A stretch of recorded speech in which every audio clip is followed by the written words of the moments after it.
Shalom à tous, ça se fait que vous allez bien, moi je vais super bien. Alors, bien-aimés dans le Seigneur, chers frères, chers internautes, c'est vrai, quand nous venons à Christ, nous devenons une nouvelle créature. Les choses anciennes sont passées, toutes choses sont devenues nouvelles.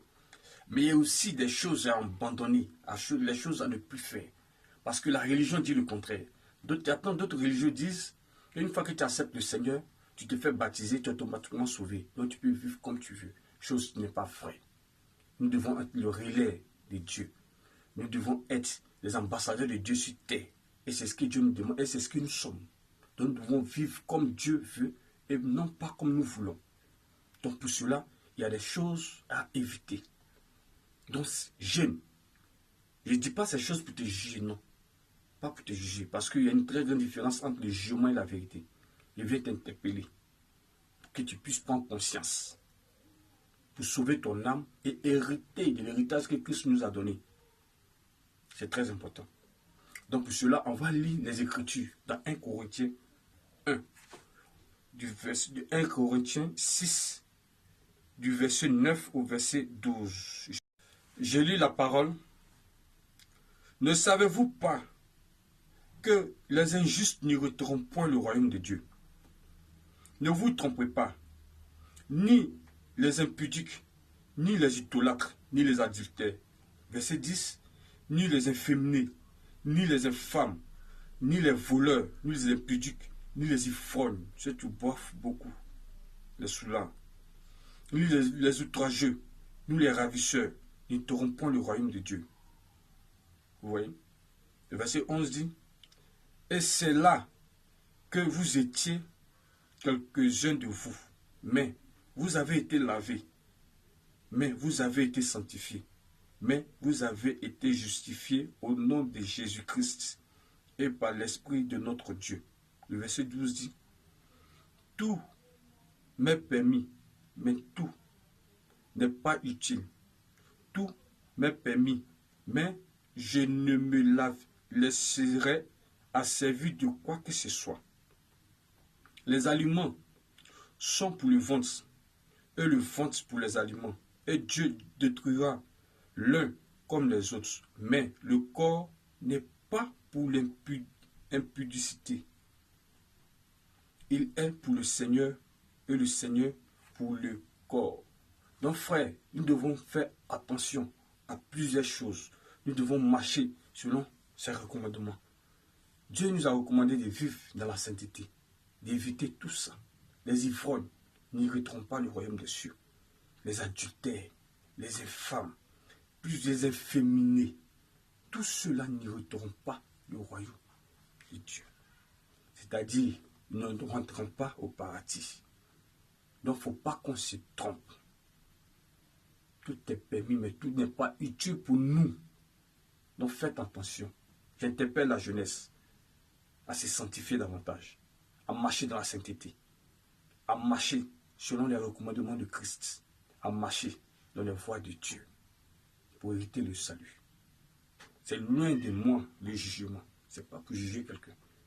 Je vais vous dire la vérité. Tu es un jeune frère. Tu veux aller loin avec Dieu. Tu veux faire des exploits. Il faut éviter l'alcool. D'autres disent que c'est l'abus qui est dangereux. Frère, il faut éviter l'alcool. On commence une fois et on abuse après. Et après on devient ivrogne. Il ne faut pas t'amuser. Le diable, quand tu lui donnes le pouce, il prend tout ton corps. Il ne faut pas donner une occasion au diable de pouvoir te traîner dans la boue du péché. Sois ferme. Sépare-toi de l'alcool. Même si ça va te coûter même la séparation autour de toi, ça va te coûter des amis, ça va te coûter des frères, il faut le faire. Si tu veux faire des exploits avec Dieu, si tu veux aller loin avec Dieu, si tu veux hériter véritablement de tout l'héritage qu'il a donné à ses saints, il faut être violent. C'est à toi de choisir. L'alcool surtout. L'alcool. C'est vrai que les chrétiens évitent la cigarette, la plupart évitent la cigarette, évitent la drogue, mais l'alcool, on est plongé dedans et on se console en disant que c'est le premier miracle de Jésus. Frère, je t'interpelle, c'est un conseil que je te donne. Fais attention, l'alcool ne va pas t'envoyer quelque part. Je sais de quoi je te parle. Je suis quitté dedans. J'étais de cette école-là.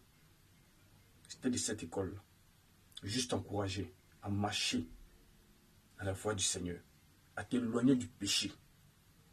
L'adultère ne t'arrangera pas. Et un conseil pour une jeune fille, il n'y a aucun intérêt pour un homme d'avoir couché avec toi et de te marier. Il s'en fout. Donc préserve-toi. Préserve-toi. Garde-toi pur. Évite de marcher dans ces voies-là. L'adultère, l'impudicité, l'immoralité, tout ça, ce n'est pas ta portion. Dieu ne t'a pas racheté pour ça. Il t'a racheté pour que tu vives dans la sainteté. Il t'a racheté pour que tu vives dans la sainteté. Ce qu'on vient de lire, ce n'est pas l'Ancien Testament, hein, le Nouveau Testament. C'est ce que Dieu nous recommande. Tous ceux dont il a cité là, ils ne vont pas hériter le royaume des cieux. Ils ne vont pas aller au paradis. C'est une vérité. C'est une vérité. Pour cela aussi, je t'invite le samedi 1er juin. Samedi 1er juin de 11h à 13h. À Yopougon, EPP pour 6. Yopougon, nouveau quartier. Pour Lève-toi jeune. La deuxième édition de Lève-toi jeune. Je t'invite, ne viens pas seul.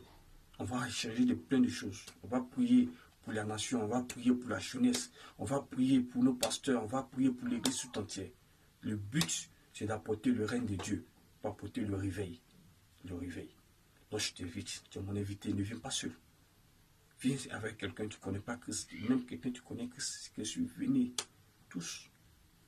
Vous êtes tous invités, c'est gratuit. Venez.